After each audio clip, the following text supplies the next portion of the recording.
ගුලි අරන් ආවා. පහේට අපිනේ එතකොට කියන්නේ. හරි. අර කහපාට ඉටිකොලේ ඔතපුවා. දැන් මම මේ මුලින්ම කෑවමයි. ඒ සෑහෙන කල් භාගයක් කන්න කියලා කිව්වා. භාගයක් කෑවා මුකුත් නැහැ. මොන මගුලක්ද මං තව ඉතුරු භාගයත් කෑවා. තව එකකුත් ඊට පස්සේ ඉල්ලන් කෑවා. තව භාගෙකුත් කෑවා. මුකුත් නැහැ. දැන් වෙසක් බලන්න යනවා. මචං මට තේරෙනවා මචං මගේ ශ්‍රෝත විඥානය චක්කු විඥානය අම්මා බඩු හරි.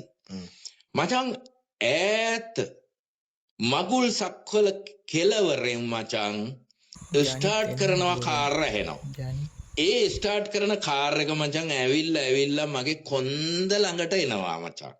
හරි මචං මේ ස්ටිරියෝෆොනික් නෙමෙයි ක්වාඩෆොනික් මචං. හරි කොන්ද ළඟට එනවා ඊට පස්සේ මෙන්න මෙහෙන් යනවා. හම්මා මචං දවස් 3ක් බඩු මට.